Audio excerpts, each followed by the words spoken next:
Hacking to secure the future. Hacking actually didn't start with computers at all. It started in 1955 at MIT with pranks. Every year, seniors would pull off crazy stunts like getting fake police cars and ambulances on top of buildings. Other students would begin to call them hackers. Fast forward a few years, and IBM is making some of the first computers that took up entire rooms. Only certain people with high enough status were even allowed to touch them. But hackers at MIT, they snuck into the computer labs every night they could, just to mess around and learn how things work. Sometimes they'd break stuff, which meant companies would begin new strategies to protect and improve their software, which is where the art of hacking computers began. This is a story about revolution, reaction, and reform. How hackers revolutionized technology, how society reacted to the threats they exposed, and how those reactions led to the reforms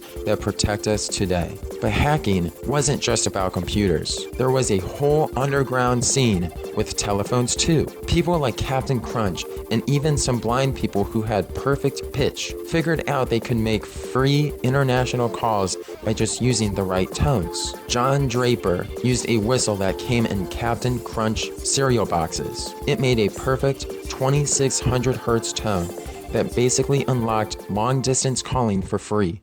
In fact, one of the things that we used to do is to go to the airport, walk along blowing the whistle next to a bank of payphones and disconnect their calls. In the days when calls went through to operators, phone phreaking wasn't possible.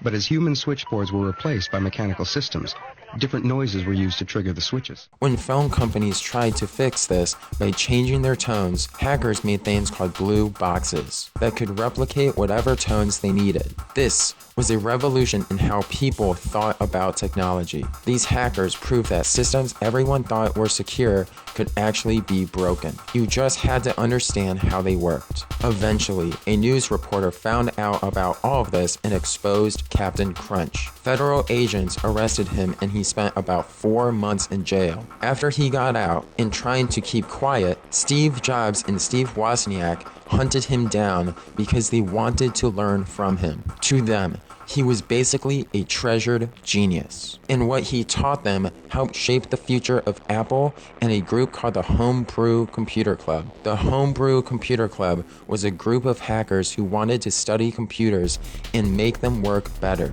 In 1974, the Altair 8800 came out, which was huge because for the first time, regular people could actually own their own computer. Even though expensive, priced around $2,600 to $3,600, Steve Wozniak worked on his Altair 8800 night and day, constantly making mistakes, but learning and improving the software. His work eventually led to the Apple I and then the Apple II, which was the first home computer that you could just plug in and use right away, while also being much easier to operate for everyday citizens, rather than just for experienced tech geniuses. It could also be sold worldwide, which was revolutionary.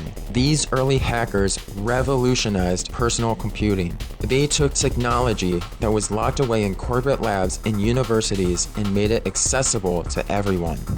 Eventually, the Homebrew Computer Club died out since everyone had their own computers and companies to run. But the whole thing proved that you need hackers to improve systems, since there's no way to predict what new virus or security flaw is going to pop up next. And then, in 1988, that actually happened was something called the Morris worm. This was a new type of virus that would infect a computer and then actively search the network for other computers to infect. If it found another computer, it would infect that one too and keep looking. But there was a problem with the code. The filter that was supposed to check if a computer was already infected was messed up. There was a 1 in 7 chance that the virus would download again, even if it was already there. Since there were over 60,000 computers running on the same network, they all started getting multiple copies of the virus running at the same time, which basically shut everything down.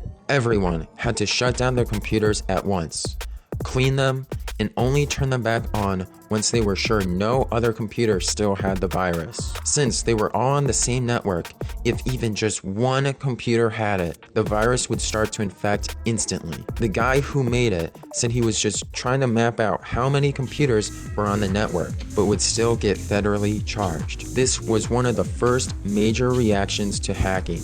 The government realized they needed laws to deal with computer crimes. The Morris worm led to the first conviction under the Computer Fraud and Abuse Act. Even though the Morris worm almost shut down computer use, computers still weren't as popular as they are now. And a lot of people didn't really take the vulnerability seriously until the I Love You virus hit.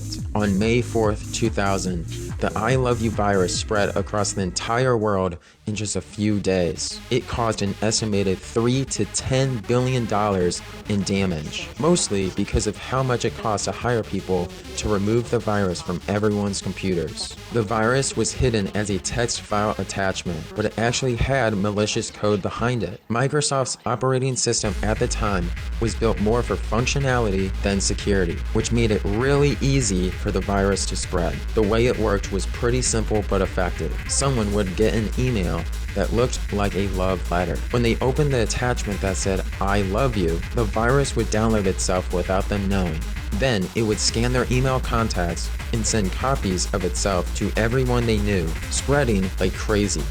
On top of that, the virus would steal people's account information and passwords and send them to a server in the Philippines. The creator's brother actually started the whole outbreak by accident when he ran it on his system without the creator knowing. But neither of them got in trouble because the Philippines didn't even have laws against hacking at the time. The global reaction to I Love You was massive. Countries around the world, including the Philippines, started passing new cybercrime laws. Companies realized they couldn't just focus on making their software work. They had to make it secure too. This was a turning point where cybersecurity became a priority, not an afterthought. So over the past 40 years, there have been tons of events where hackers have been able to manipulate code or software to exploit systems. This stuff happens all the time, which is why companies and businesses like banks really need to make sure their security is top-notch. That's where white hat hackers come in, and this is where we see reform happening. These are people who love hacking and breaking into systems, but they use their skills for good.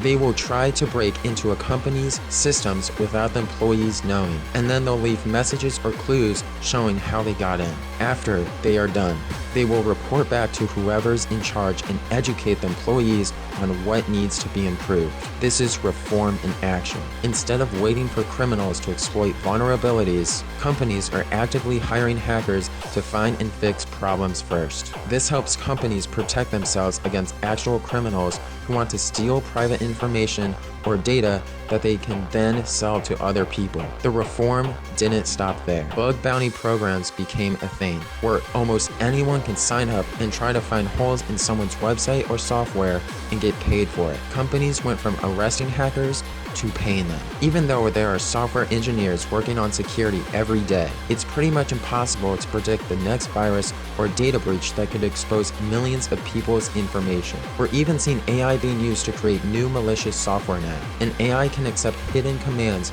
and prompts or images that reveal personal information without the user knowing. So overall, we definitely need people to hack into software and systems to improve security. One example are white hat hackers that make sure they don't leak any information they find. Instead, they help companies and private customers fix their vulnerabilities. The story of hacking shows us the theme of revolution, reaction, and reform playing out over and over. Hackers revolutionize technology by finding new ways to break systems. Society reacts with laws, arrests, and fear. But then, we reform our approach, realizing that the same people who can break into our systems are the same ones who can best protect them. These reforms, white hat hacking, bug bounty programs, cybersecurity laws, and security-focused software design have completely changed how we see cybersecurity and the internet today. The internet is amazing, but it's also full of vulnerabilities. And the hackers we used to be afraid of, most of them are actually the ones protecting us now. This cycle of revolution, reaction, and reform continues today as new threats emerge and new solutions are found, and it will keep happening as long as technology keeps evolving. Thank you.